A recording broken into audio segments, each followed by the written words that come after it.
Boa noite, eu sou a Dani e hoje você vai ouvir o audiobook completo da série As Mil e Uma Noites, adaptação livre da coletânea de contos folclóricos de origem persa, árabe e indiana, disponível em domínio público. Se você gosta de histórias assim, inscreva-se no YouTube e no Spotify para acompanhar os próximos episódios. Introdução: O rei Shahriar e seu irmão, o rei Shahzaman.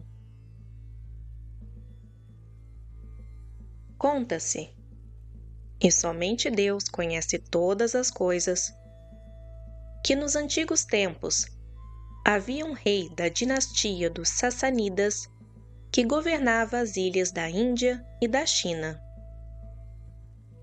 Ele tinha 2 filhos, Shahriar e Shahzaman. Ambos eram governantes justos e estimados por seus povos. Certo dia, Shahriar sentiu uma saudade profunda do irmão e enviou seu vizir para convidá-lo a visitá-lo. Shahzaman respondeu: "Ouço e obedeço." Preparou-se para a viagem, confiou o governo ao vizir e partiu. No meio do caminho, lembrou-se de um presente que desejava oferecer ao irmão e retornou ao palácio para buscá-lo. Ao entrar, encontrou a esposa em seu leito, acompanhada por um escravo. A visão o atingiu como um golpe. Pensou: se isso acontece antes mesmo de eu deixar a cidade, o que não poderá ocorrer durante a minha ausência? Tomado pela fúria e pela dor, matou os 2 e partiu novamente, carregando consigo uma tristeza que lhe consumia o rosto e o espírito. Ao chegar, Shahriar percebeu o abatimento do irmão. Perguntou-lhe a causa, mas Shahzaman recusou-se a falar. Para distraí-lo, o rei organizou caçadas e celebrações. Mesmo assim, o sofrimento permanecia. Certo dia, enquanto o irmão caçava, Shahzaman permaneceu no palácio. De uma janela, viu a rainha sair para o jardim, acompanhada por suas servas. Em pouco tempo, juntaram-se a elas vários escravos. Entre risos e intimidades, a cena repetia a traição que ele próprio havia testemunhado. Sentiu-se tomado por um estranho alívio. Sua desgraça não era única. Quando Shahriar voltou, encontrou o irmão visivelmente mais leve. Intrigado, exigiu saber a razão daquela mudança. Shahzaman contou-lhe o que vira e, para provar, sugeriu que o rei fingisse uma viagem e retornasse em segredo. Assim foi feito. O rei partiu oficialmente com um grande aparato, acampou fora da cidade e, disfarçado, voltou ao palácio. Da janela indicada, viu com os próprios olhos a infidelidade da esposa. Profundamente ferido, declarou ao irmão: devemos abandonar nossos tronos e procurar compreender o mundo.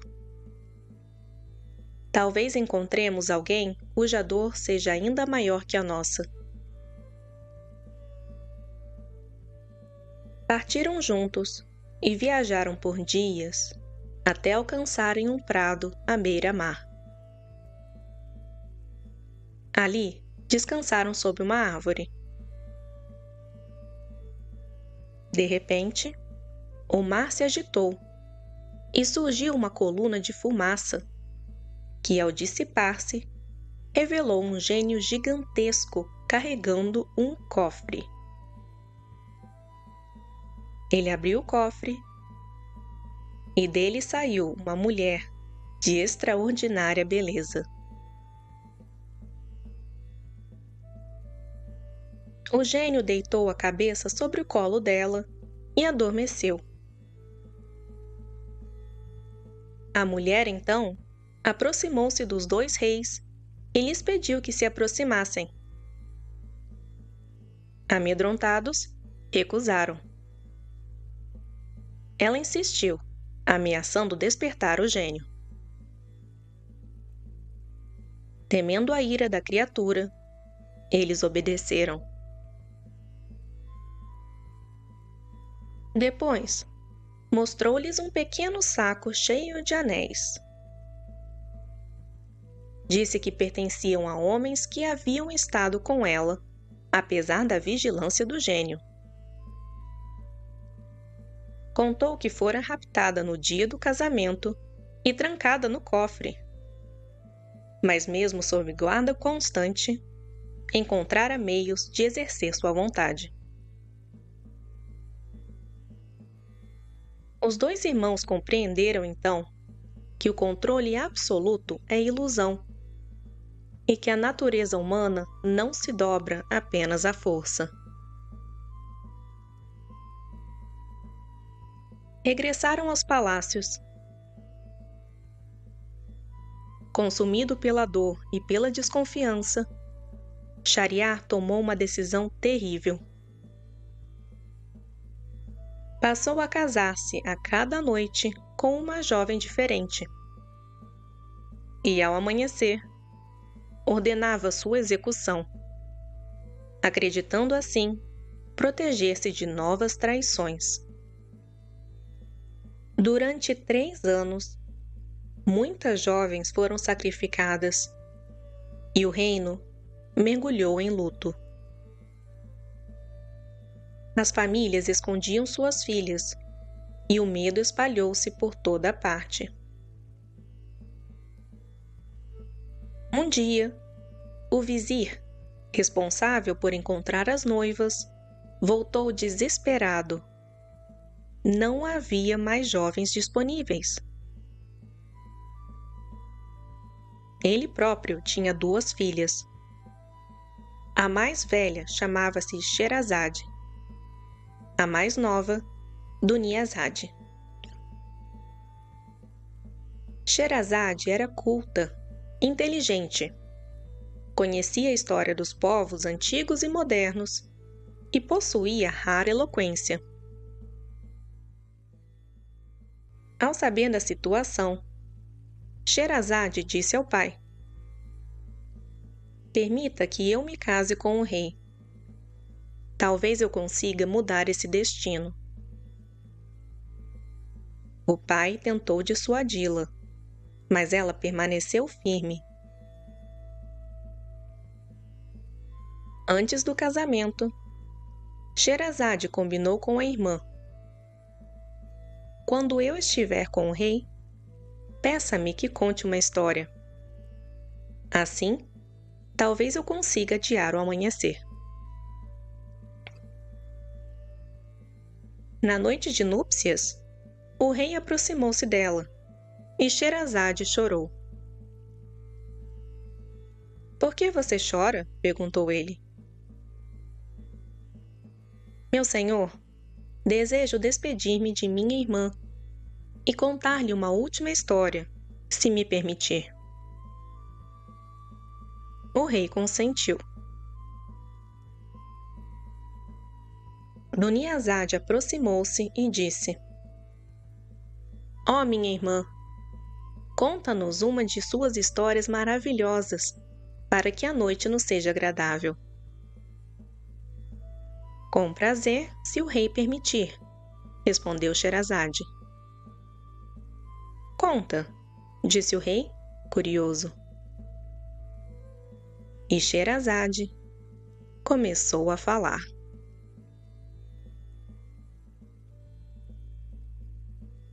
O mercador e o gênio. Conta-se, ó afortunado rei, que em tempos antigos viveu um mercador de imensa fortuna, com negócios espalhados por diversas terras. Certo dia, montou seu melhor cavalo e partiu para uma de suas viagens. Ao longo do caminho, deteve-se sob a sombra de uma árvore para descansar e alimentar-se. Enquanto comia tâmaras, lançava distraidamente os caroços ao longe. De súbito, surgiu diante dele um gigantesco gênio, brandindo uma espada, e gritou: Levanta-te! Vou matar-te como mataste meu filho. O mercador, atônito, respondeu: Como poderia eu ter matado teu filho? Disse o gênio: Quando lançou os caroços, um deles atingiu meu filho no peito, e ele morreu na hora. Percebendo que não havia escapatória, o mercador declarou: Se assim foi, não tive intenção. Mas se minha morte é inevitável, concede-me ao menos um prazo para que eu possa voltar à minha casa, despedir-me de minha família, distribuir meus bens de maneira justa e retornar aqui no primeiro dia do próximo ano. Então, poderá dispor de mim como quiser. O gênio fitou-o longamente e, confiando em sua palavra, permitiu que partisse. O mercador regressou à sua cidade. Colocou suas contas em ordem, dividiu suas riquezas entre parentes e necessitados e revelou à família o que ocorrera. Houve lágrimas e lamentos, mas ele permaneceu firme. Quando chegou o dia prometido, voltou ao local do encontro. Sentou-se sob a mesma árvore, resignado. Enquanto aguardava, aproximou-se um sheik conduzindo uma gazela. Por que estás sozinho neste lugar ermo? Perguntou o sheik. O mercador contou-lhe toda a história. O sheik, admirado com sua honestidade, decidiu permanecer ali para testemunhar o desfecho. Logo depois, chegou um segundo sheik, conduzindo 2 cães negros. Também ouviu a história e resolveu aguardar.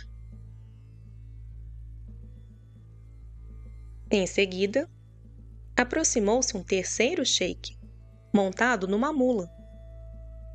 Ao saber do ocorrido, igualmente decidiu permanecer. Não demorou e o ar escureceu. Um redemoinho ergueu-se e o gênio apareceu, espada em punho, os olhos faiscando. Levanta-te, bradou. Chegou a hora. O primeiro sheik adiantou-se. Ó Rei dos Gênios, concede-me a graça de narrar uma história. Se a achar admirável, peço que perdoe 1/3 da culpa deste homem. O gênio concordou. O sheik então começou. A história da gazela. Ó grande gênio! Esta gazela é, na verdade, filha de meu tio. Casei-me com ela quando éramos jovens. E durante muitos anos vivemos em harmonia. Contudo, não tivemos filhos. Mais tarde, tive um filho com uma concubina. A criança nasceu saudável, e isso despertou o ciúme de minha esposa. Ela estudara artes ocultas desde jovem, e aproveitando minha ausência numa viagem, transformou meu filho em bezerro e sua mãe em vaca. Quando voltei, perguntei por eles. Disseram-me que a concubina morrera e que o filho desaparecera. Sofri profundamente, mas nada pude fazer. No dia do sacrifício, pedi ao pastor que me trouxesse um animal. Trouxe-me uma vaca. Ao aproximar-me para sacrificá-la, o animal começou a gemer e chorar de modo tão humano que meu coração vacilou. Ordenei que a levassem de volta. Trouxeram então um bezerro robusto. Ao ver-me, ele rompeu a corda e correu até mim, encostando a cabeça em meu peito. As lágrimas que brotavam de seus olhos comoveram-me. Pedi que o substituíssem por outro animal. Neste momento, a filha do pastor aproximou-se e me disse em voz baixa: Senhor, esse bezerro é teu filho, e a vaca é a mãe dele. Foram enfeitiçados. Corri até a casa dela e confirmei a verdade. A jovem, que também conhecia artes mágicas, me disse: Se me der permissão, libertarei teu filho. Mas imponho 2 condições: que ele se case comigo e que me concedas autoridade para punir a responsável. Concordei. Ela aspergiu água sobre o bezerro e pronunciou palavras sagradas. Em seguida, disse: Se foste criado bezerro por encantamento, retorna agora à tua verdadeira forma. O animal estremeceu e, diante de meus olhos, recuperou a forma humana. Era meu filho. Depois, ela voltou-se contra minha esposa e a transformou nesta gazela que você vê.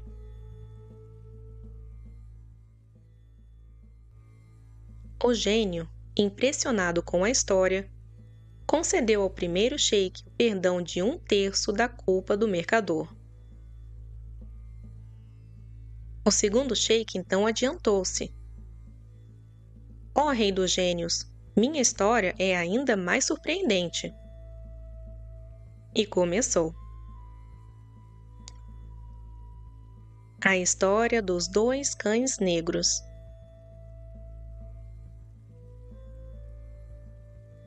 Estes 2 cães são meus irmãos. Quando nosso pai morreu, deixou-nos 6.000 dinares. Dividimos igualmente. Eu permaneci no comércio. Meus irmãos preferiram viajar. Voltaram arruinados. E eu os acolhi com compaixão. Trabalhamos juntos e prosperamos. Depois de algum tempo, desejaram partir novamente. Insistiram para que eu os acompanhasse. Concordei, mas propus dividir nossos 6.000 dinares em 2 partes. Metade ficaria escondida como reserva e a outra metade seria usada na viagem. Assim fizemos. Viajamos por um mês, negociamos mercadorias e obtivemos lucro dobrado. Quando retornávamos, encontramos uma mulher pobremente vestida, que se aproximou de mim e disse: Senhor, aceita casar-te comigo e levar-me contigo? Serei fiel e agradecida. Senti compaixão e aceitei. Levei-a a bordo e, pouco a pouco, apaixonei-me por ela. Meus irmãos, porém, passaram a invejar-me cada vez mais. Certa noite, enquanto eu dormia ao lado de minha esposa, entraram em nossa cabine e nos lançaram ao mar. Minha esposa despertou antes de mim e, revelando sua verdadeira natureza, transformou-se numa aflita. Tomou-me nos braços e levou-me até uma ilha, salvando minha vida. Ao amanhecer, ela disse: Não me reconhece? Sou tua esposa. Sou uma aflita e te amei desde o primeiro instante em que te vi. Aceitei casar-me contigo por vontade própria. Hoje te retribuí, salvando-te da morte. Quanto a teus irmãos, merecem punição, pois tentaram tirar tua vida. Irritada, declarou que desejava afogá-los. Respondi: Poupa-os, são meus irmãos. Depois de alguma resistência, ela concordou. Levou-nos todos de volta à cidade. Recuperei o dinheiro que havia deixado escondido e reabri minha loja e retomei os negócios. Quanto a meus irmãos, ela os transformou nestes 2 cães negros, condenando-os a permanecer assim por 10 anos. É por isso que me encontro aqui, buscando a prima de minha esposa, para que lhes devolva a forma humana, pois o prazo está prestes a terminar. O gênio, impressionado, disse: Tua história é notável. Concedo-te mais 1/3 do perdão deste homem.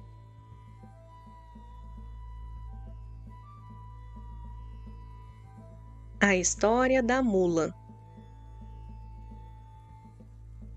O terceiro sheik então adiantou-se. Ó rei dos gênios, minha história também é extraordinária. E começou. Esta mula que você vê foi minha esposa. Certa vez, precisei viajar por um longo período. Ao retornar inesperadamente, encontrei-a em situação íntima com um escravo de nossa casa. Fiquei devastado. Ela percebeu que eu os havia visto e, tomada pelo medo, lançou água encantada sobre mim, pronunciando palavras mágicas. Num instante, fui transformado em cão. Expulso de minha própria casa, vaguei pelas ruas até que um açougueiro me acolheu. Permaneci ali por algum tempo, até que sua filha, ao me ver, cobriu o rosto e disse: Pai, você está me expondo diante de um homem estranho. O pai respondeu: Que homem? É apenas um cão. Ela retrucou: Não é cão, mas homem enfeitiçado. Posso libertá-lo.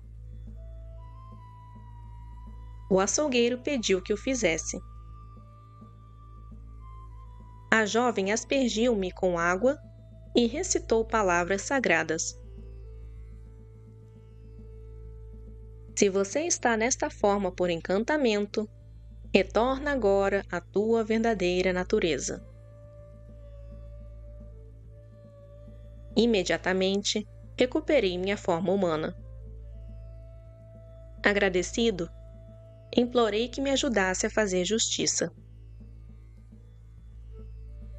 Ela entregou-me um frasco com água encantada e disse: Quando encontrar tua esposa, asperge-a e ordena que assuma a forma que você desejar. Voltei para casa. Encontrei-a dormindo e, derramando a água sobre ela, declarei: Deixa essa forma e assume a de uma mula. Num instante, transformou-se na mula que aqui está. O gênio voltou-se para a mula e perguntou: É verdade o que ele conta? A mula inclinou a cabeça em sinal de confirmação. Ao ouvir as 3 histórias, o gênio, cujo coração se tornara mais brando, concedeu o último terço do perdão. O mercador, salvo, agradeceu aos 3 sheiks.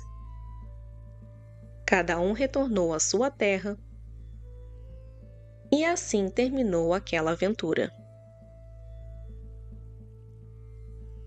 Assamet, o barbeiro calado. Como muitas histórias das 1001 Noites, esta nasce de outra história. Numa cidade da China, em uma residência nobre, preparava-se uma grande festa em homenagem aos principais membros das corporações: alfaiates, sapateiros, comerciantes, barbeiros, carpinteiros e outros. Quando tudo estava pronto, o dono da casa entrou acompanhado de um jovem estrangeiro. Vestia-se à moda de Bagdá, elegante e bem apessoado, mas mancava de uma perna. Mal entrou no salão, empalideceu ao avistar alguém e, levantando-se, decidido a sair. O anfitrião pediu-lhe explicações. Há aqui alguém cuja presença me obriga a retirar-me, respondeu. Quem poderia causar tal incômodo? Insistiram. O barbeiro. Houve surpresa geral. O jovem, pressionado, começou a explicar.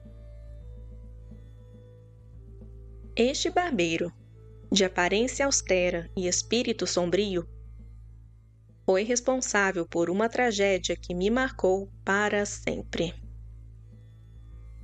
Jurei nunca mais permanecer na mesma cidade que ele, nem sentar-me onde ele esteja.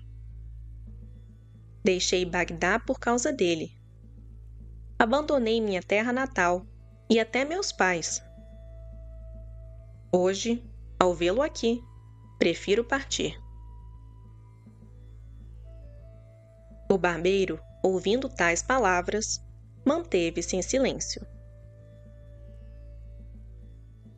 Instado pelos presentes, o jovem retomou. Eu era filho único de um dos mais ricos mercadores de Bagdá. Apesar dos pedidos de meu pai, nunca quis me casar. Não era por desprezo às mulheres, mas por não desejar comprometer minha liberdade. Certo dia, porém, vi à janela de um palácio uma jovem cuja beleza me arrebatou. Fiquei profundamente impressionado, mas não sabia quem era ela, nem como aproximar-me dela. Uma velha conhecida de minha família me revelou. Esta jovem é filha do Cade de Bagdá.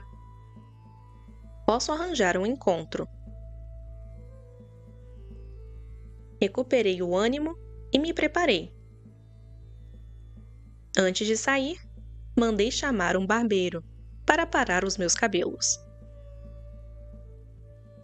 Recomendaram-me um homem habilidoso, discreto e de poucas palavras. Entretanto, trouxeram-me este velho que vocês veem aí sentado. Ele me cumprimentou e disse: Trago-te boas novas. Mas antes, preciso avaliar o teu estado. Vejo em teu semblante sinais de fraqueza. Devo cortar-te o cabelo hoje? Submeter-te à lâmina numa sexta-feira pode não ser prudente. Segundo antigos cálculos, não é o melhor dia para tal operação. E começou a discorrer longamente sobre números, astros e influências celestes. Levantou-se, levou seus instrumentos ao centro do pátio, consultou o astrolábio e declarou: Hoje é sexta-feira, 10º dia do mês de Safar, ano 763 da Égira. Segundo a ciência dos números e o movimento dos planetas, Marte se encontra sob a influência de Mercúrio. Isso indica que não é momento favorável para cortar cabelos. Falava e falava. Peço-te, interrompi, que apenas cumpra o teu ofício.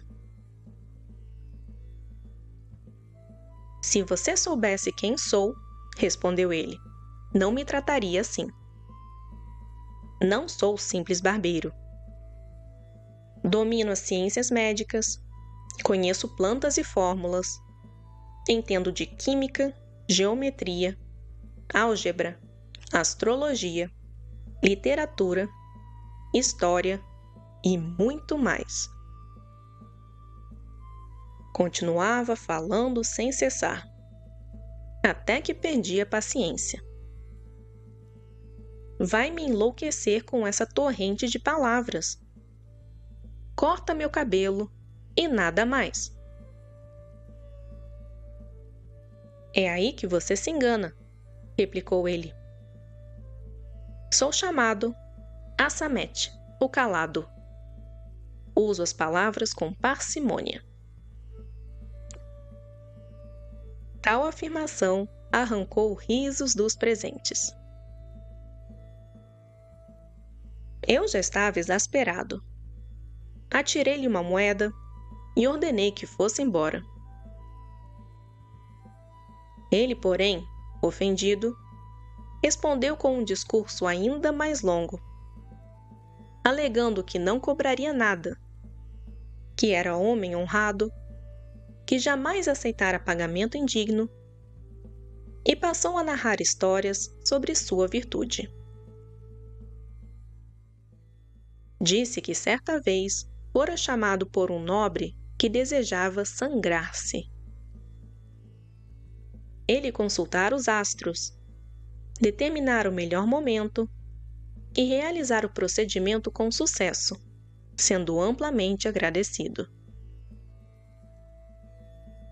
Enquanto isso, o tempo passava, e eu, que aguardava ansiosamente o encontro com a jovem, via minhas esperanças se desfazerem. O barbeiro falava, falava e falava. Por fim, depois de interminável discurso, pegou a tesoura e começou a cortar-me o cabelo. O barbeiro continuava sua enxurrada de palavras, longas, vazias, repetitivas, que me atormentavam sem cessar. Eu não conseguia me livrar dele, nem fazê-lo calar, nem convencê-lo a ir embora. De repente, ele fez uma revelação. "Creio estar te aborrecendo", disse. "Mas que descoberta extraordinária", pensei comigo. Logo acrescentou: "Contudo, sou sábio demais para ignorar detalhes como este." E voltou a falar, falar e falar. Finalmente, começou a cortar-me o cabelo. Mas a cada movimento interrompia o trabalho para retomar seu discurso interminável. Eu estava desesperado. O horário do encontro com a filha do Cade aproximava-se rapidamente. Sem saber o que fazer, disse-lhe: "Estou com pressa. Tenho uma festa na casa de um amigo." Mal mencionei a palavra festa, e ele se ofereceu para me acompanhar. Para livrar-me dele, entreguei-lhe todas as provisões que havia preparado para celebrar depois do encontro. Pensei que isso distrairia. Não adiantou. Ele mandou um criado levar os mantimentos para sua casa e, desconfiado, passou a seguir-me em segredo. Quando entrei na residência do Cade, ele ficou do lado de fora, observando. Pouco depois, o Cade retornou inesperadamente. O barbeiro, sem saber o que realmente se passava, começou a gritar como se eu estivesse sendo atacado dentro da casa. Formou-se um alvoroço. Pessoas correram. O escândalo foi tamanho que, tentando fugir, atirei-me por uma janela e caí desajeitadamente, quebrando a perna. A dor foi intensa. E mais intensa ainda foi a humilhação. Lavei minhas mãos daquele lugar. Fiz meu testamento, distribuí meus bens, deixei Bagdá, minha cidade natal, e viajei para longe, estabelecendo-me nesta terra, na esperança de viver longe daquele homem que considero a origem de minha desgraça. Mas eis que, Ao atender ao primeiro convite social que recebo aqui, encontro novamente o mesmo barbeiro, sentado em lugar de honra entre os convidados. Tudo o que fiz, toda a vida que mudei, a perna que perdi, atribuo a presença dele naquele dia. Não terei paz enquanto ele estiver por perto. Dizendo isso, o jovem levantou-se e deixou a casa. Os presentes voltaram-se para o barbeiro, que permanecia sentado, de cabeça baixa. Não tinha razão o jovem? Perguntaram. Ele respondeu com serenidade. Sabia muito bem o que fazia. Evitei-lhe males ainda maiores. Se perdeu uma perna, poderia ter perdido ambas. Não sou homem imprudente nem tagarela, como dizem. Sou prudente, atento e, sobretudo, discreto. Fez uma pausa e concluiu. Meus amigos me chamam Assamet, o calado. As viagens de Simbá, o marinheiro.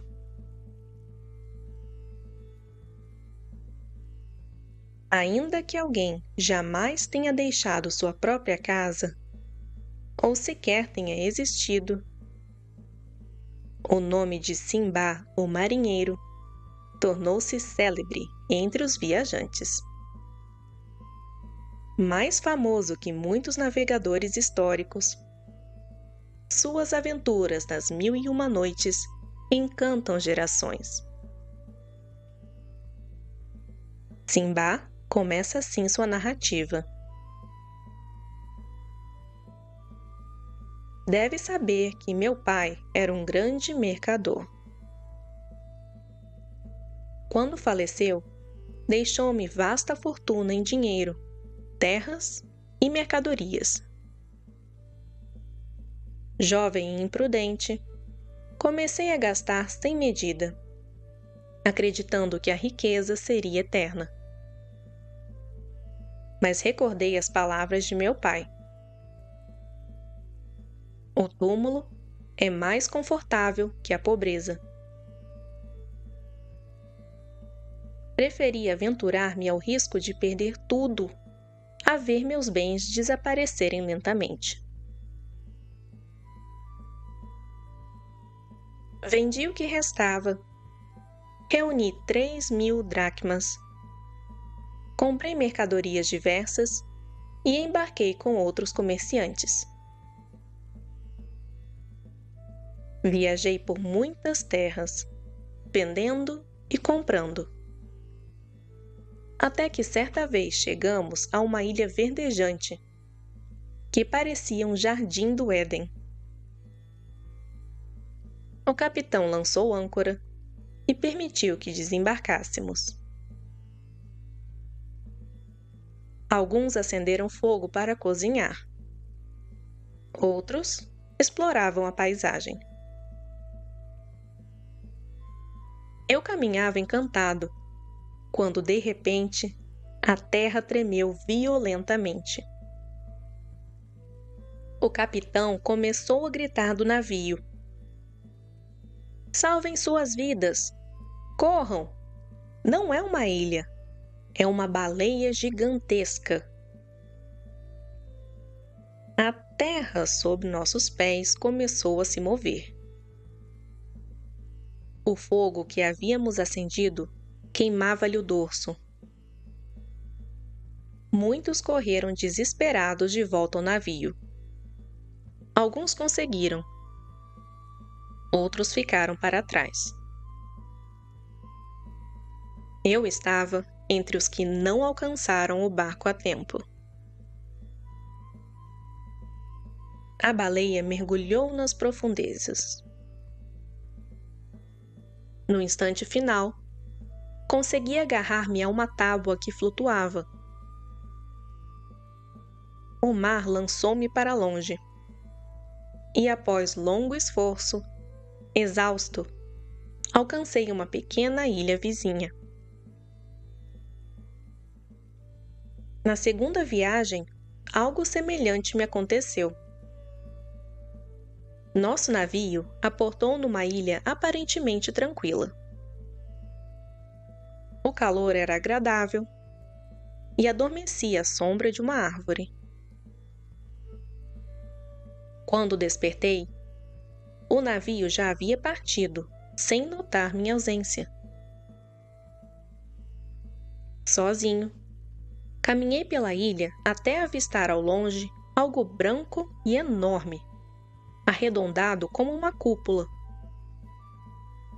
Aproximei-me. Era liso e sem qualquer abertura. Enquanto observava, o céu escureceu repentinamente. Ergui os olhos e vi uma ave colossal que cobria o sol com suas asas. Lembrei-me então das histórias do Rock, o pássaro gigantesco capaz de erguer um elefante. Compreendi que aquela estrutura branca era um de seus ovos. Tive uma ideia ousada. Desenrolei meu turbante, amarrei-o firmemente ao redor do corpo e prendi a outra ponta na pata da ave enquanto ela dormia. Quando o Rock levantou o voo, fui erguido com ele e transportado até uma região montanhosa. Ao pousar, desamarrei-me e procurei abrigo. E assim escapei mais uma vez. Mas as aventuras não cessaram. Depois de muitas viagens, fui chamado pelo califa Harun ar-Rashid, que me confiou uma carta para o rei de Sarandib. Parti novamente. A viagem transcorreu tranquila, até que numa manhã, quando navegávamos há uma semana ao largo da costa da China, surgiu violento vendaval. O mar enfureceu-se. O capitão subiu ao mastro, examinou o horizonte e desceu pálido. Estamos fora de rota. Correntes nos empurram para a região dos reis. É terra de perigos. Monstros marinhos habitam nessas águas. Não tardou. Enormes criaturas emergiram das profundezas. Uma delas, abrindo a boca como um vale entre duas colinas, tragou o nosso navio quase por inteiro. No último instante, lancei-me ao mar. E mais uma vez sobrevivi. Após muitas provações, regressei a Bagdá, são, salvo e enriquecido. Mas não tardou para que a inquietação me dominasse novamente.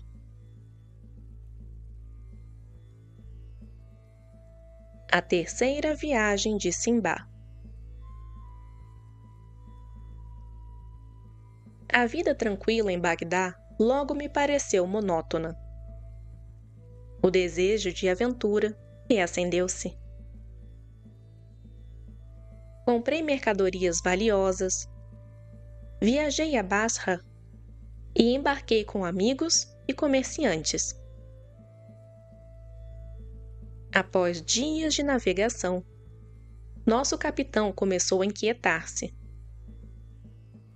O mar conduziu-nos a uma ilha desconhecida, da qual jamais alguém retornara. Desembarcamos. Logo fomos cercados por criaturas estranhas. Seres semelhantes a macacos, de baixa estatura, pelos negros, olhos amarelos e corpos ágeis. Moviam-se aos milhares. Tomaram o navio, escalaram os mastros, rasgaram as velas e cortaram as cordas com os dentes. Sem nada podermos fazer, fomos levados à força para o interior da ilha. Ali, encontramos uma construção enorme, aparentemente abandonada. Entramos. O chão estava coberto de ossos humanos. Restos de fogueiras indicavam uso recente. Exaustos, adormecemos.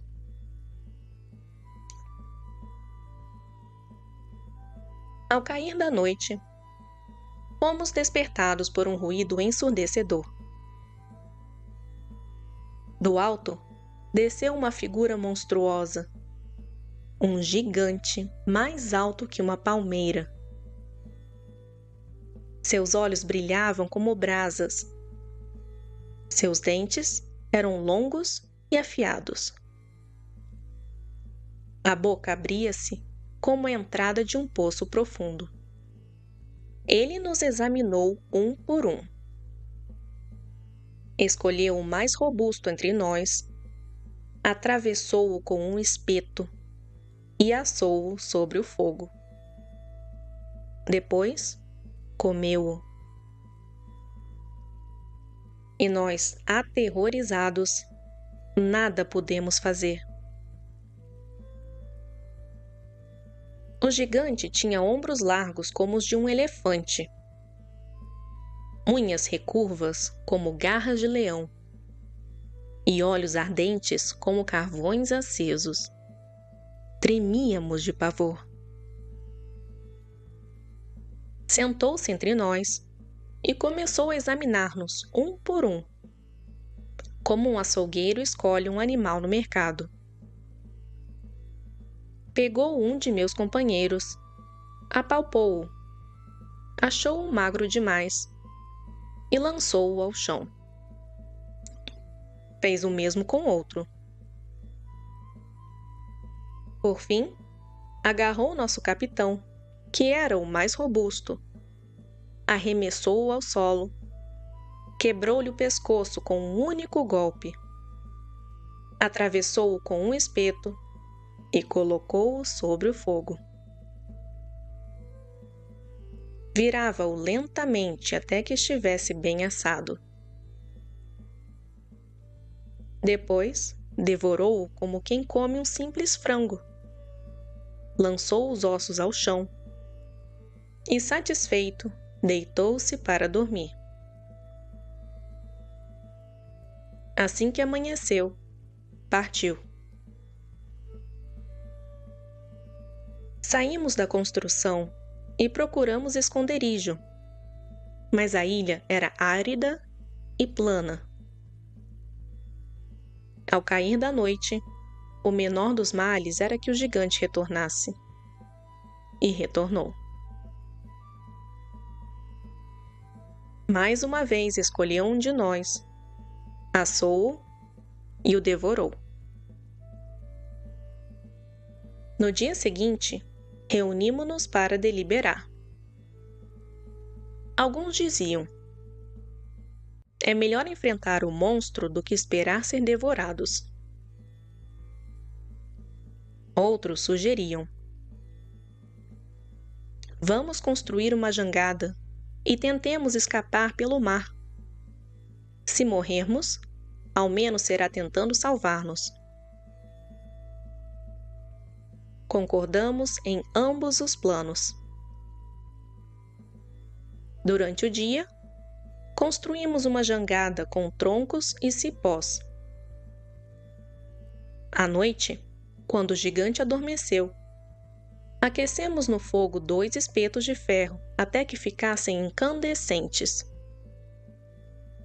Em seguida, enfiamos-os com força nos olhos do monstro. Ele soltou um rugido ensurdecedor e levantou-se às cegas, tentando agarrar-nos. Mas conseguimos escapar. Fugimos para a praia e lançamos a jangada ao mar. Mal nos afastamos, o gigante surgiu à beira da água, acompanhado por outro ainda mais terrível. Não podendo nos alcançar, começaram a atirar pedras enormes contra nós. Muitos de meus companheiros foram atingidos e afundaram. Restamos apenas 3. Depois de 2 dias e 2 noites à deriva, alcançamos outra ilha. Ali, encontramos frutas e água, o suficiente para sobreviver. À noite, subimos numa árvore para dormir. Ao amanhecer, vimos uma serpente gigantesca aproximar-se. Era grossa como o tronco da árvore e tinha olhos que brilhavam como brasas. Enrolou-se no tronco e devorou um de meus companheiros. Na noite seguinte, voltou e levou o outro. E assim fiquei sozinho. O medo quase me fez perder o juízo. Pensei em lançar-me ao mar para acabar com o sofrimento. Mas a vontade de viver falou mais alto.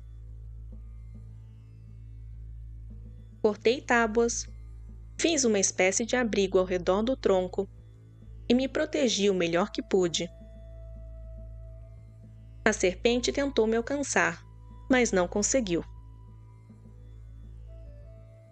Ao amanhecer, desci e corri até a praia. Ao longe, avistei um navio. Tirei o turbante, amarrei-o a um galho e o agitei com todas as forças. Por graça divina, o navio mudou de rota e aproximou-se. Os marinheiros me recolheram. Deram-me roupas e alimento. Bebi água como quem renasce. Após alguns dias, chegamos à ilha de Salarita e lançamos âncora. Os mercadores desembarcaram para negociar. Eu permaneci a bordo. O capitão aproximou-se e disse: És um pobre viajante solitário. Sofreste muito. Quando chegarmos a Bagdá, darei tua parte nos lucros de certas mercadorias pertencentes a um homem chamado Simbá, o marinheiro, que desapareceu numa ilha. Assim você poderá recomeçar. Eu respondi: Esse homem sou eu. O capitão arregalou os olhos. Simbá? Não pode ser. Eu mesmo o deixei numa ilha quando adormeceu sob uma árvore. Relatei-lhe então todos os acontecimentos. Um dos mercadores confirmou minha história. O capitão finalmente reconheceu-me. Abraçou-me com emoção e devolveu-me minhas mercadorias. Vendi-as com grande lucro. Deixamos Salarita, atravessamos mares desconhecidos e vimos maravilhas que seria impossível enumerar. Por fim, chegamos a Basra. De lá, viajei até Bagdá onde fui recebido com alegria por minha família e amigos. Distribuí presentes, ajudei órfãos e viúvas e agradeci a Deus por ter retornado são, salvo e ainda mais rico do que antes.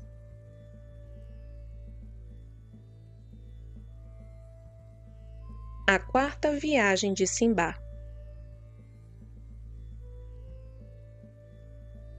As alegrias da vida em Bagdá não foram suficientes para apagar o desejo de viajar. Minha alma inquieta ansiava por novos horizontes. Vendi propriedades, comprei mercadorias e fui a Basra.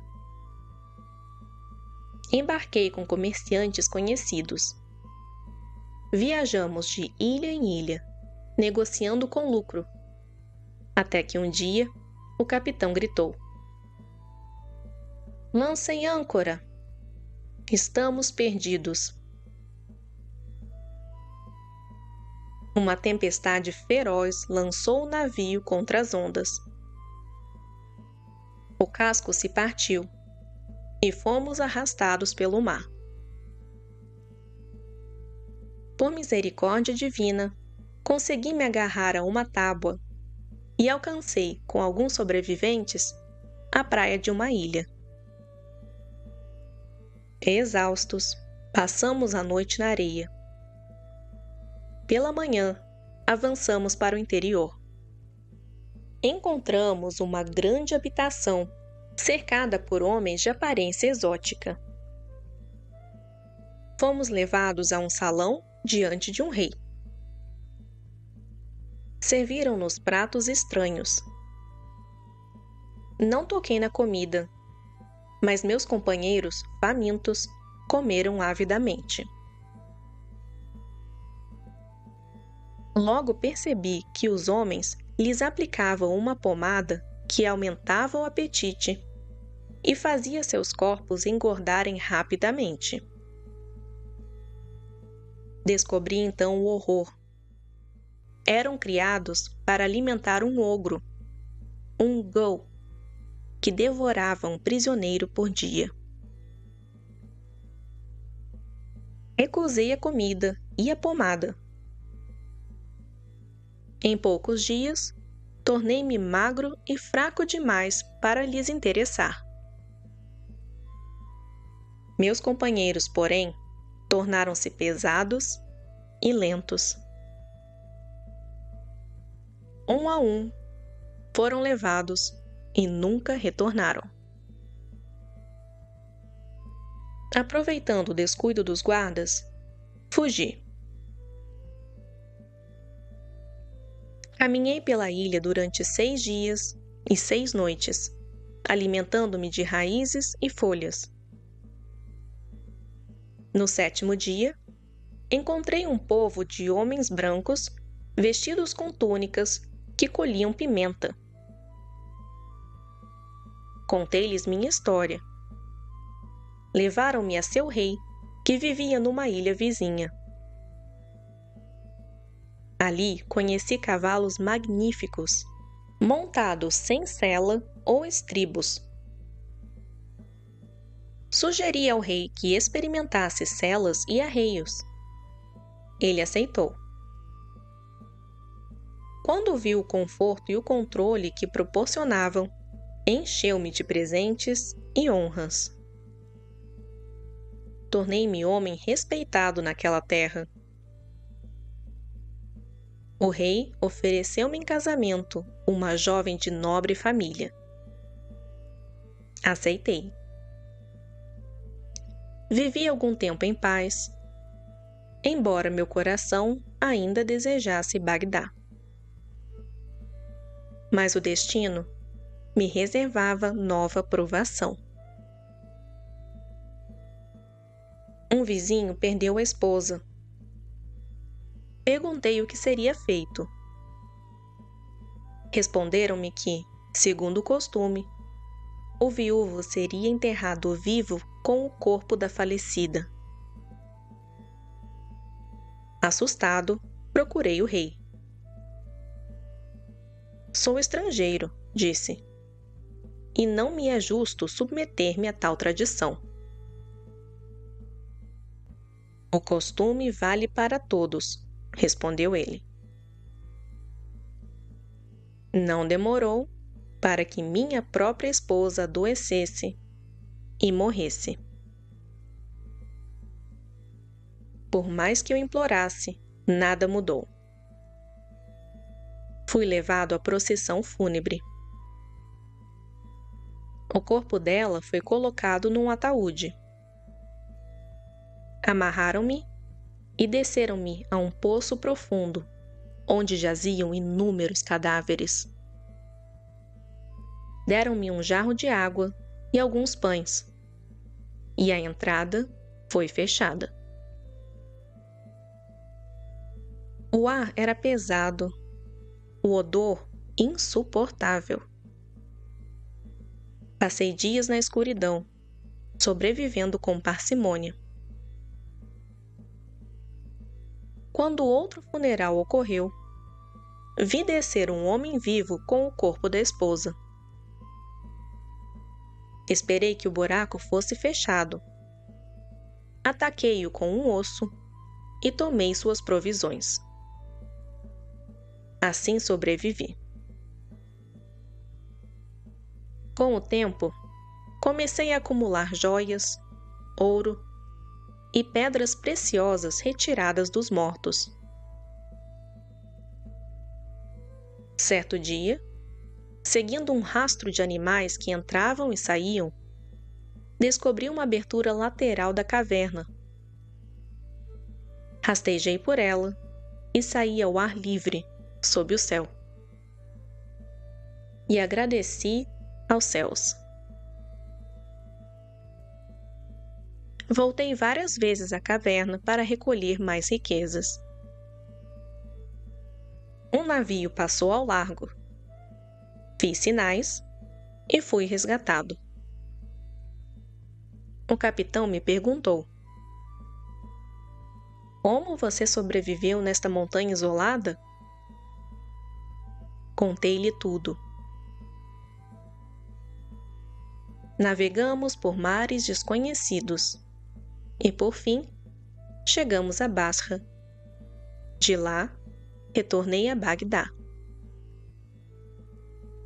Minha família e amigos celebraram meu regresso. Distribuí presentes, ajudei pobres, viúvas e órfãos. E depois de tantas provações, jurei, enfim, nunca mais desafiar o mar. Yamlika, a rainha das serpentes. Conta-se, ó afortunado rei, que em tempos antigos viveu um sábio grego chamado Daniel.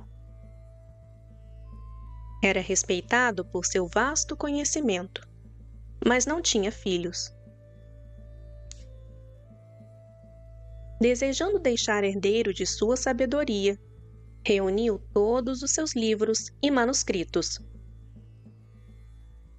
Pressentindo que a morte se aproximava, reduziu 5.000 volumes a 100, depois a 10, e por fim, a uma única folha que continha a essência de todo o seu saber. Sentindo o fim próximo, lançou os livros ao mar para que ninguém os profanasse e entregou à esposa a folha final. Não verei nosso filho, disse. Mas se ele ler e compreender este manuscrito, tornar-se-á o mais sábio dos homens. Dá-lhe o nome de Hasib. Morreu logo depois. O menino nasceu e foi chamado Hasib. Cresceu belo, mas preguiçoso. Aos 15 anos, nada fazia.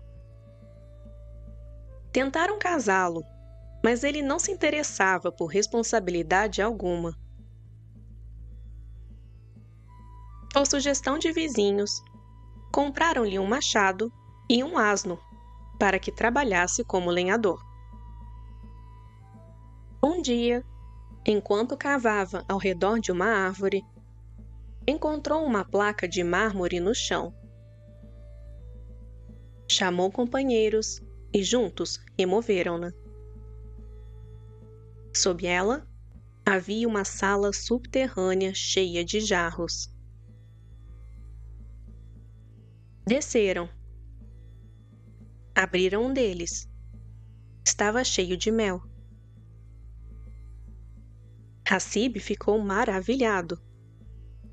Seus companheiros pensaram no lucro e começaram a retirar os jarros. Quando todos já estavam fora, decidiram abandoná-lo no subterrâneo para dividir entre si o tesouro. E Hassib ficou preso. Explorando o local, encontrou uma fenda na parede. Alargou-a e atravessou. Chegou a uma galeria que terminava à beira de um lago cristalino, aos pés de uma colina de esmeralda. À margem do lago, erguia-se um trono de ouro, incrustado de pedras preciosas. Em torno dele, 12.000 cadeiras ocupadas por mulheres de extraordinária beleza.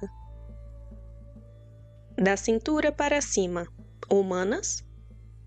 Da cintura para baixo, serpentes. No centro estava a rainha. Hassib aproximou-se com reverência, e a rainha o chamou. Sê bem-vindo, jovem conduzido pelo destino. Conta-me tua história. Ele narrou tudo, e a rainha sorriu. Permanece conosco alguns dias, e para que compreenda melhor o mundo, ouvirá uma história. Assim falou Yamlika, a rainha das serpentes. A história de Bulukiya.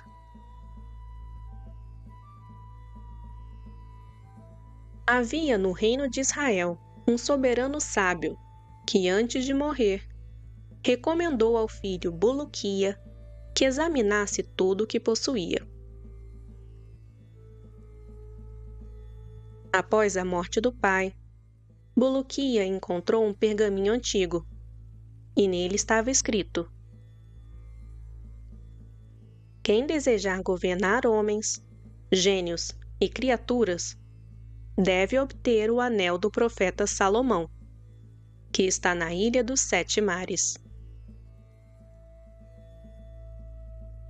O texto dizia ainda que para alcançar tal ilha, seria preciso encontrar uma planta cujo sumo permitiria caminhar sobre as águas. Bulukiya reuniu sacerdotes e sábios. Disseram-lhe que apenas Afã conhecia os caminhos secretos. Afã aceitou guiá-lo. Viajaram pelo deserto até que Afã desenhou um círculo na areia e abriu-se uma passagem subterrânea. Desceram e chegaram ao reino de Yamlika, onde encontraram o lago encantado. As plantas do jardim falavam, cada uma exaltando seus poderes. Uma delas cantava: aquele que esfregar os pés com meu sumo poderá caminhar sobre os mares. Era a planta procurada. Colheram-na e partiram. esfregaram o sumo nos pés e caminharam sobre o mar como se fosse terra firme. Enfrentaram monstros marinhos, criaturas gigantescas, ilhas de ouro cujas flores se transformavam em pó dourado, árvores que davam frutos em forma de cabeças humanas, visões tão maravilhosas quanto perturbadoras. Sobreviveram a mares escuros e longas jornadas até chegarem à ilha final. Ali, ao tentar colher uma maçã, ouviram uma voz: "Se tocar neste fruto, será destruído." Um gigante surgiu diante deles. Como ousa ignorar a razão pela qual é impedido de tocar nesses frutos? Bradou o gigante. Não sabe que Adão, pai da humanidade, desobedeceu ao Senhor ao provar o fruto proibido? Pois não repita o erro. Busca teu alimento em outro lugar. Dizendo isso, afastou-se. Buluquia e Afã continuaram sua jornada em busca do túmulo do profeta Salomão. Após vagarem por muitas ilhas, chegaram a uma montanha de âmbar. Em seus flancos, abria-se uma gruta magnífica, cujas paredes e teto brilhavam como se fossem feitos de diamante. A luz ali parecia eterna, como se dia e noite coexistissem.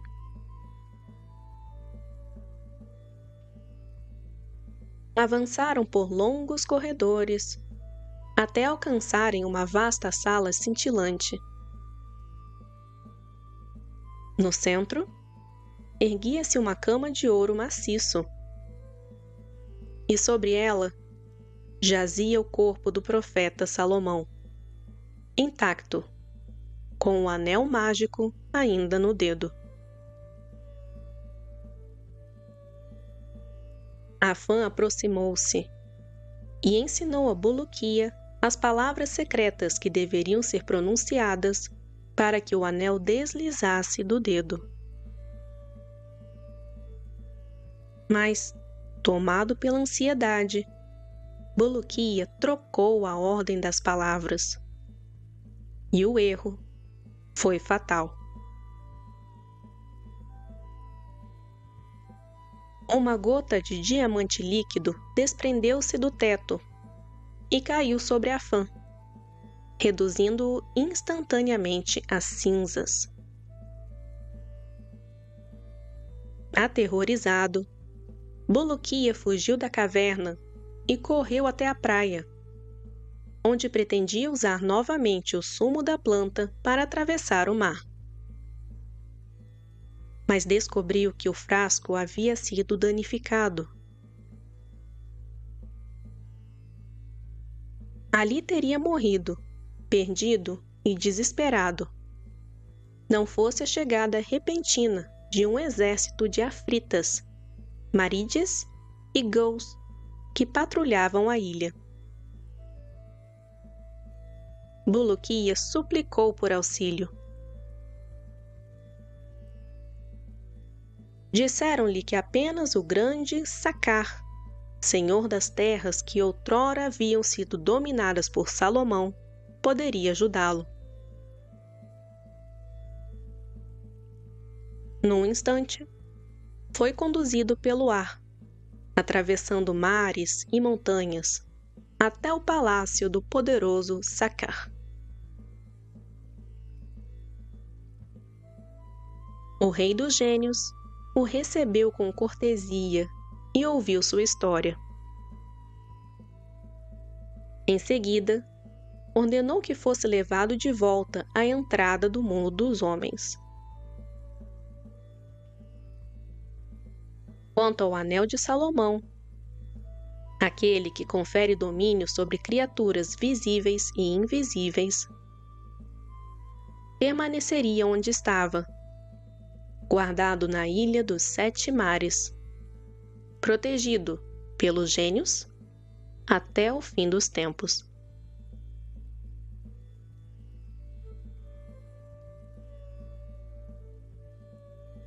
A história que é toda mentiras.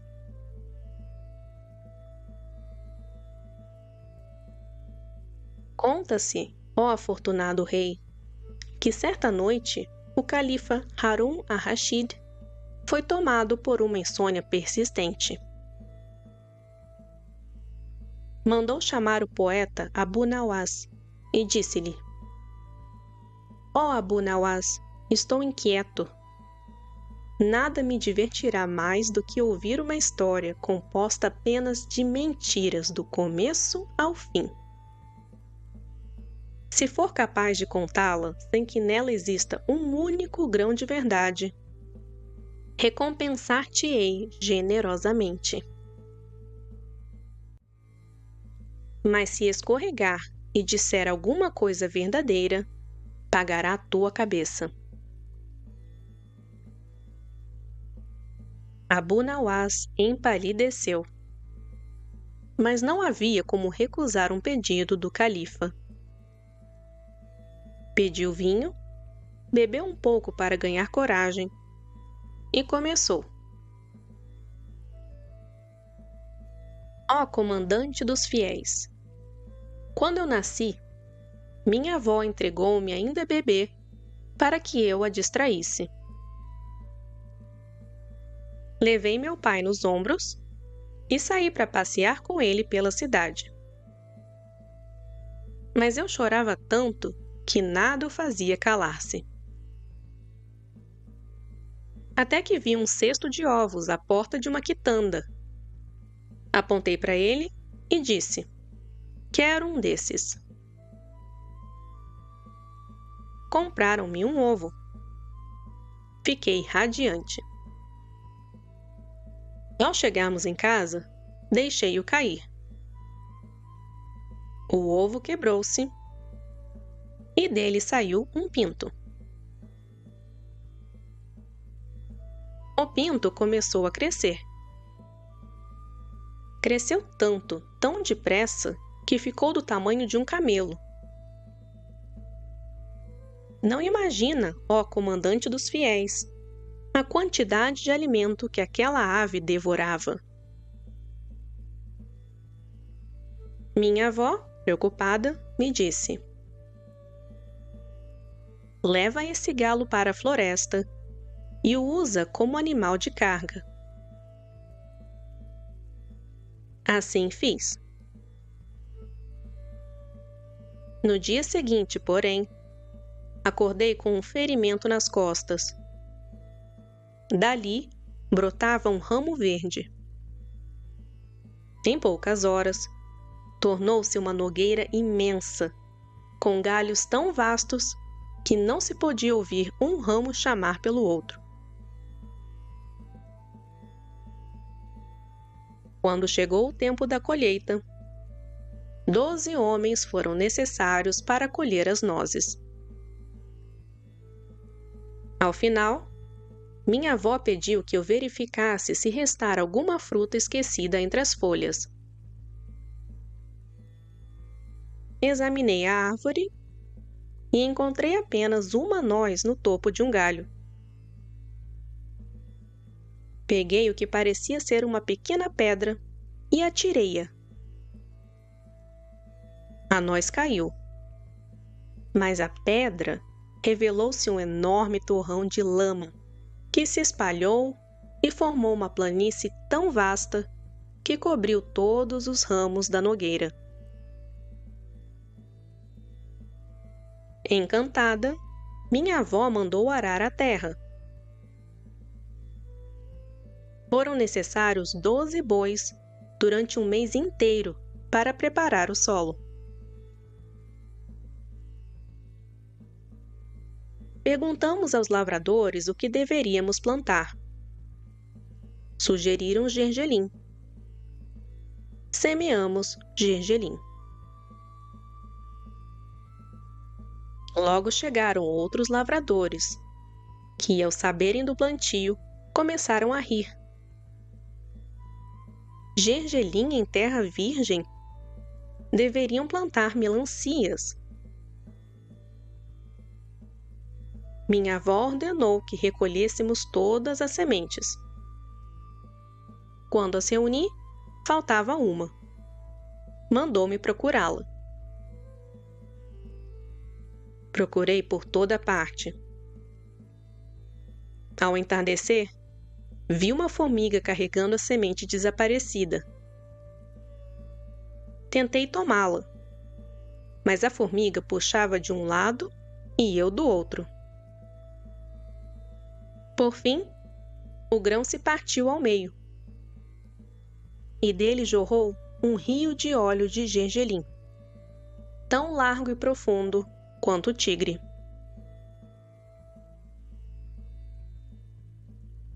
Decidimos então plantar melancias. Quando amadureceram, fui vigiar a plantação. Num dia de calor, escolhi a maior de todas para poder comer. Cortei-a. Ao enfiar a faca, ela atravessou a polpa e caiu dentro da melancia. Olhei para dentro e vi uma cidade inteira. Entrei. As ruas estavam cheias de gente. Mas algo me intrigava. Todos caminhavam sem cabeça, embora parecessem orientar-se perfeitamente. Logo vi uma multidão reunida em torno de um pregoeiro que gritava: "Quem perdeu uma cabeça?" Aproximei-me. Ele segurava uma cabeça nas mãos. "É a minha", disse. Outros também reivindicaram a mesma cabeça. O pregoeiro então declarou: "Lançarei a cabeça ao alto. Ela cairá sobre o verdadeiro dono." Atirou-a. A cabeça subiu aos céus, desceu e veio pousar diretamente sobre meus ombros. Olhei ao redor e tudo havia desaparecido. Não havia cidade, nem plantação, nem nogueira, nem galo do tamanho de camelo, nem pai nos meus ombros quando eu era recém-nascido. E assim, terminei minha história. O califa ficou em silêncio por um instante. E então caiu na gargalhada. Não é em vão que te chamam príncipe dos poetas. Jamais ouvi tantas mentiras reunidas numa só narrativa. E ainda assim, quase me fez acreditar nelas. E recompensou Abu Nawas com um rico traje de seda e um saco cheio de ouro. Ali Baba e os 40 ladrões. Conta-se, ó rei afortunado, que antigamente viviam, numa cidade da Pérsia, 2 irmãos chamados Qassem e Ali Baba. Quando o pai morreu, herdaram o pouco que possuía e em pouco tempo gastaram tudo, caindo na miséria. Qassem resolveu melhorar de vida e casou-se com uma jovem que possuía alguma riqueza e grande beleza. Ali Baba, por sua vez, tornou-se lenhador. Era modesto, Trabalhava com esforço e, graças à sua economia, conseguiu comprar 3 burros que usava para transportar a lenha que cortava na floresta e vendia no mercado. Certo dia, enquanto preparava os animais para a carga, ouviu ao longe o barulho de muitos cavalos. Sem saber do que se tratava e receando o perigo, subiu rapidamente em uma árvore e se escondeu entre os galhos. Logo viu aproximar-se um grupo de cavaleiros armados. Tinham aparência severa e ameaçadora. Ali Babá percebeu que eram salteadores. Contou-os. Eram exatamente 40. Ao sinal do chefe, todos desmontaram e se dirigiram até um grande rochedo. O chefe aproximou-se da pedra e pronunciou em voz alta: "Abra-te, Sésamo." Imediatamente o rochedo se abriu, revelando a entrada de uma gruta. Os ladrões entraram e logo o chefe gritou novamente: "Fecha-te, Sésamo." E a pedra se fechou. Ali Babá, ainda escondido na árvore, decidiu permanecer imóvel para observar o que aconteceria. Depois de algum tempo, o rochedo voltou a se abrir e os 40 homens saíram carregando os alforjes, agora vazios. Montaram em seus cavalos e partiram. Quando o silêncio voltou à floresta, Ali Babá desceu da árvore. A curiosidade, maior do que o medo, o levou até o rochedo. Repetiu as palavras que ouvira: "Abra-te, Sésamo." E a pedra se abriu. Em vez de um antro sombrio, Ali Babá viu uma ampla galeria que conduzia a um salão espaçoso, iluminado por fendas no teto. Ali estavam acumulados inúmeros tesouros, tecidos finos, montes de lingotes de ouro, sacos cheios de moedas, pedras preciosas cobrindo o chão.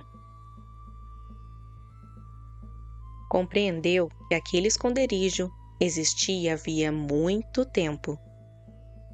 Talvez desde a época do rei Soleiman al-Iskandar. Ali Babá encheu 3 grandes sacos com moedas e lingotes de ouro. Carregou-os sobre seus burros e saiu da gruta. Ao alcançar a entrada, gritou: "Fecha-te, Sésamo." E a pedra se fechou. Ao chegar em casa com os enormes sacos, sua mulher, ao vê-los, imaginou que ele tivesse se unido a ladrões e começou a lamentar: "Ai de mim, que calamidade! A desgraça vai cair sobre nós." Ali Babá despejou o ouro no pequeno quarto e explicou: "É uma retribuição que quis aliviar nossa pobreza." A mulher, tomada de alegria, quis contar as moedas e pesar os lingotes. Ali Babá alertou: "Antes de tudo, devemos cavar um buraco no chão da cozinha para esconder esse ouro. Se alguém descobrir, despertaremos a cobiça e talvez a polícia nos persiga."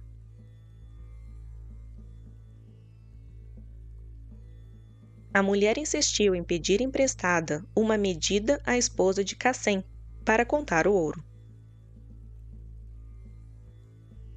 A cunhada, que sempre tratara Ali Babá com desprezo, estranhou o pedido. Para que esses pobres precisam de uma medida que só serve para provisões em grande quantidade? Curiosa, passou o sebo no fundo da medida antes de entregá-la.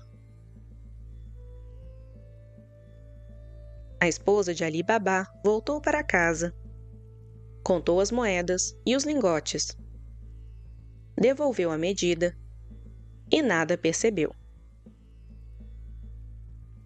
Mas quando a mulher de Cassem a virou, viu grudada no fundo uma moeda de ouro. Tomada pela inveja, mostrou ao marido.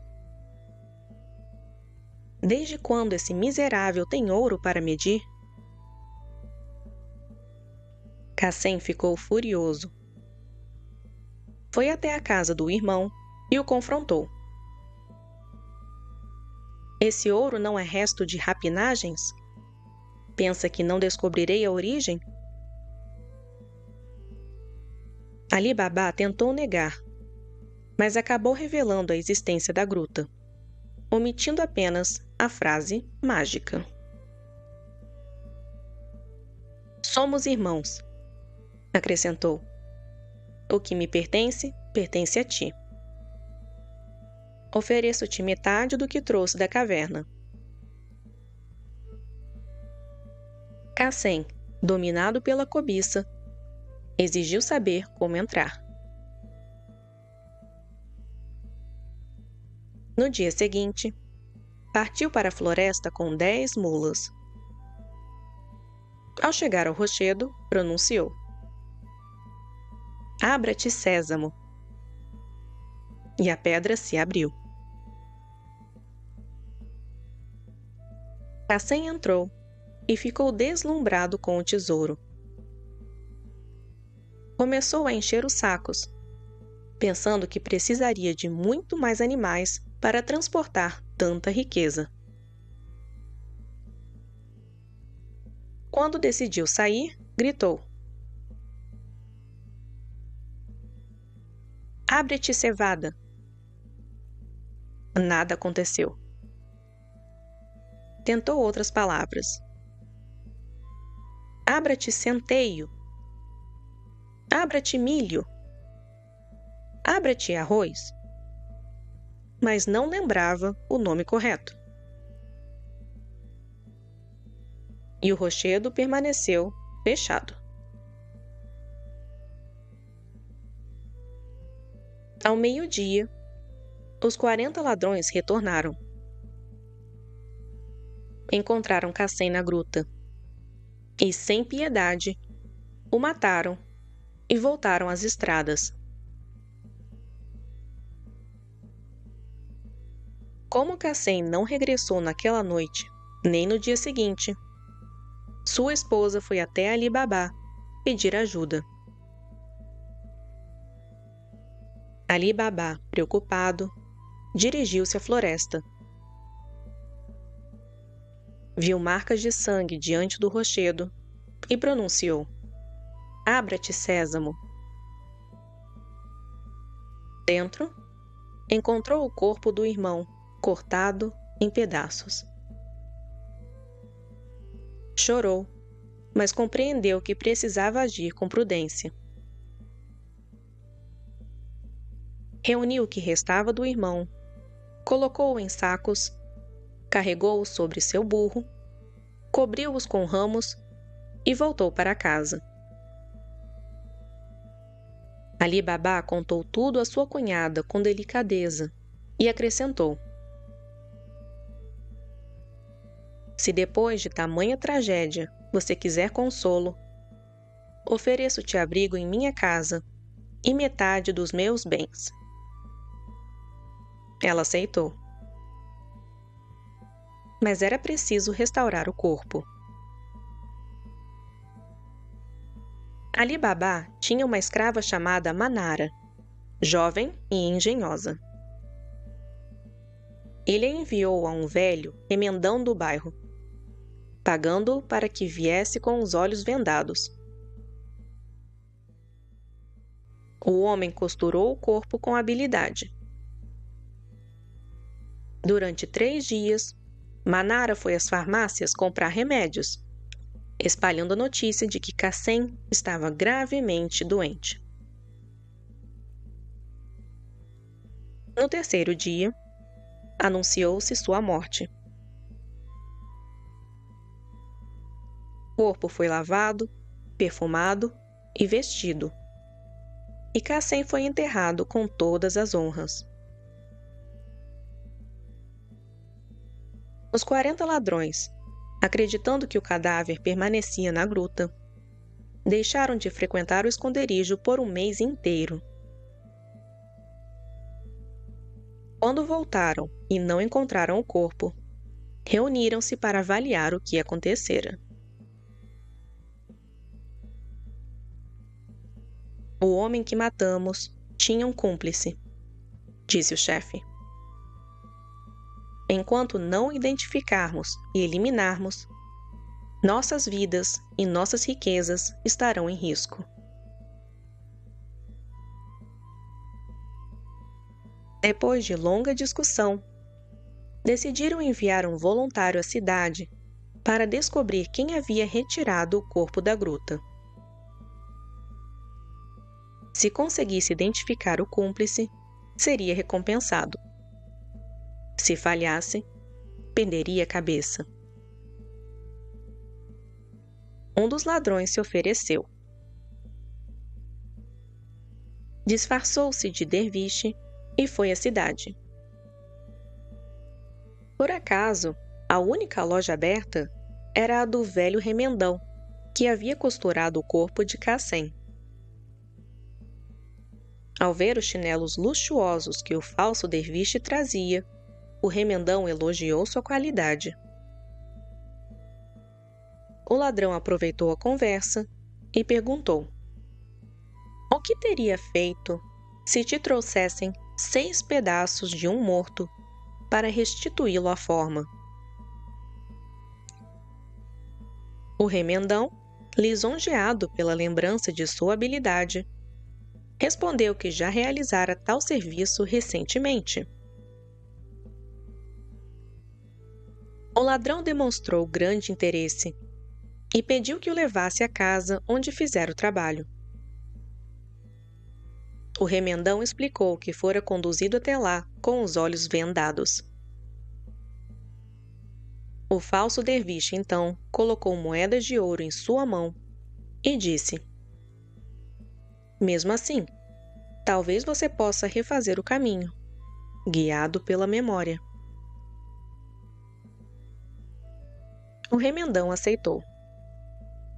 Foi vendado novamente e conduzido pelas ruas. Ao chegar diante da casa de Ali Babá, reconheceu o local e exclamou: "É aqui." O ladrão marcou discretamente a porta com um sinal de giz e voltou para a floresta, certo de que, naquela noite, a casa seria assaltada. Mas Manara, sempre atenta, percebeu a marca e compreendeu o perigo. Essa marca não foi feita por acaso, pensou. A mão que a traçou é de um inimigo.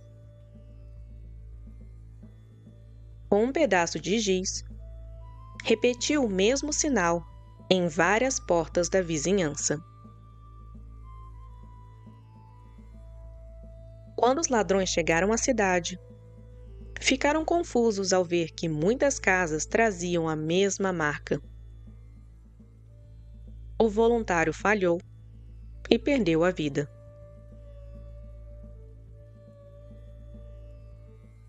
Outro ladrão ofereceu-se para tentar novamente. Também localizou a casa com a ajuda do remendão. Marcou a porta. E novamente, Manara reproduziu o sinal nas casas vizinhas. e o segundo voluntário também foi executado. Então, o próprio chefe decidiu agir. Localizou a casa sem deixar qualquer marca. Depois voltou ao esconderijo. Mandou preparar 38 grandes talhas de barro com gargalo largo. Em cada uma delas, escondeu um dos seus homens, armados e prontos para agir. Em uma das talhas, colocou azeite de verdade. Ao cair da noite, o chefe se disfarçou de mercador de azeite e conduziu as talhas até a casa de Ali Babá. Sentou-se à soleira da porta e disse: "Sou um mercador de azeite. Não conheço ninguém nessa cidade, mas ouvi falar de sua generosidade. Me concede abrigo para esta noite?" Ali Babá, como era de seu costume, o recebeu com hospitalidade. Ofereceu-lhe jantar, cama e permissão para guardar as talhas no pátio. Mais tarde, Manara percebeu que o azeite havia acabado na cozinha. Lembrou-se das talhas e foi até o pátio buscar um pouco. Ao aproximar-se da primeira, ouviu uma voz sussurrar: "Já é hora?" Manara respondeu prontamente: "Ainda não. O chefe descansa." Percorreu as demais talhas e ouviu o mesmo murmúrio em todas, exceto na última, que continha azeite verdadeiro. Compreendendo o plano, elaborou o seu próprio. Aqueceu bastante azeite e despejou-o, em silêncio, dentro de cada uma das 37 talhas que escondiam os ladrões. E todos morreram queimados. Durante a noite, o chefe acordou. Lançou pedra contra as talhas como sinal de ataque, mas nenhuma resposta veio. Aproximou-se, verificou o interior e descobriu seus homens mortos. Apavorado, fugiu pulando o muro do pátio. Ali Babá foi acordado por Manara e levado até o pátio. Viu o que acontecera e compreendeu o perigo que haviam enfrentado. Com a ajuda do escravo Abdala, cavaram uma grande fossa no jardim e enterraram os corpos sem que os vizinhos percebessem. Durante semanas, a casa permaneceu tranquila. Mas o chefe dos ladrões não desistiu. Disfarçou-se novamente, dessa vez como um rico mercador chamado Hassan. Abriu uma loja ao lado da de Ali Babá e conquistou sua confiança com favores e presentes. Ali Babá, sem suspeitar de nada, o convidou para um grande banquete em sua casa. Na festa, Manara dançou para entreter os convidados. Executou danças dos árabes, dos gregos, dos persas, dos beduínos. Por fim, realizou a dança da espada, girando um punhal no ar e ocultando-o no seio. De repente, aproximou-se de Hassan, saltou como uma fera e cravou-lhe o punhal no coração. Indignação e espanto tomaram conta da sala. Ali Baba e seu filho ficaram horrorizados. Mas Manara disse com firmeza: Louvado seja Deus, que guiou o braço de uma mulher fraca para salvar o chefe de vossos inimigos. Este homem é o chefe dos 40 ladrões que vos perseguiam. Arrancou-lhe a barba postiça, revelando sua verdadeira identidade. Ali Baba o reconheceu como o mesmo homem que havia observado da árvore na floresta. Comovido, abraçou Manara e disse: Manara, minha querida, quer entrar em minha família, casando-te com o meu filho? Ela aceitou, e o casamento foi celebrado com alegria.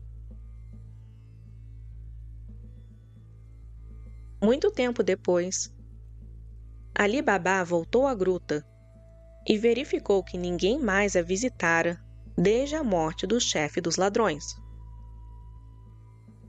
Assim, todas as riquezas acumuladas passaram a pertencer exclusivamente a ele.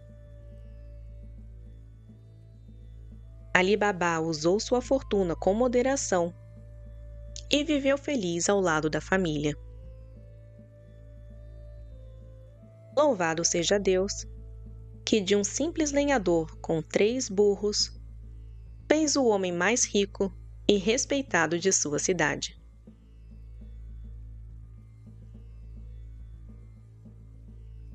Epílogo. Na 12ª noite.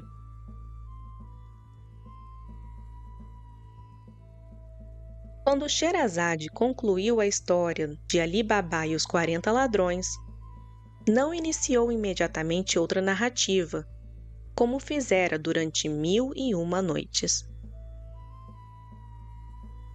Em vez disso, voltou-se para o rei e o fitou com serenidade. Beijou o chão diante dele e disse: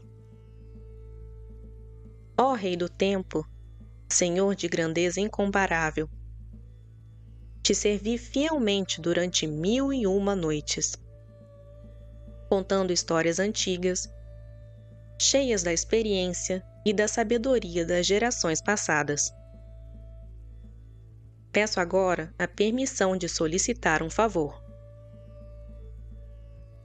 O rei autorizou. Sherazade chamou então as amas e os eunucos e ordenou: Tragam meus filhos. Eles trouxeram 3 meninos. O mais velho já caminhava, o segundo ainda engatinhava, e o terceiro mamava ao seio. Sherazade colocou-os diante do soberano e disse: Ó Rei do Tempo, estes são os teus filhos. O favor que te peço é que não me condene à morte, para que eles não fiquem órfãos, nem sejam entregues a servos que não saberiam criá-los como uma mãe. Ao ver as crianças, o rei se emocionou profundamente. Seus olhos se encheram de lágrimas. Tomou os filhos nos braços e disse a Sherazade: Ó minha amada, eu já te havia poupado antes mesmo de saber que era mãe dos meus filhos, pois reconheci tua pureza e tua lealdade. Que Deus te abençoe, a ti e as tuas raízes. Que Ele abençoe também estes filhos e afaste de todos nós qualquer mal ou sofrimento. Sherazade beijou-lhe as mãos e os pés em sinal de gratidão, e uma grande alegria encheu seu coração. Essa alegria se espalhou pelo palácio e pela cidade inteira. Durante dias, celebraram-se festas de esplendor e júbilo. Na manhã seguinte, o rei levantou-se sorridente e feliz. Mandou chamar o vizir, pai de Sherazade, e concedeu-lhe uma veste honorífica, dizendo: Que Deus te proteja por ter me dado tua generosa filha. Foi ela quem me fez refletir sobre meus erros e abandonar os crimes passados. Além disso, me deu 3 filhos. O rei distribuiu presentes valiosos a todos os presentes e ordenou que se distribuíssem esmolas aos órfãos, às viúvas e aos necessitados. E assim, ele e seu povo viveram em prosperidade e alegria até o fim de seus dias.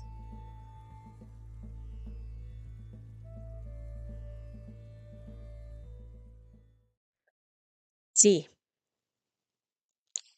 se essa história te fez companhia, siga o Boa Noite Dani para ouvir muito mais.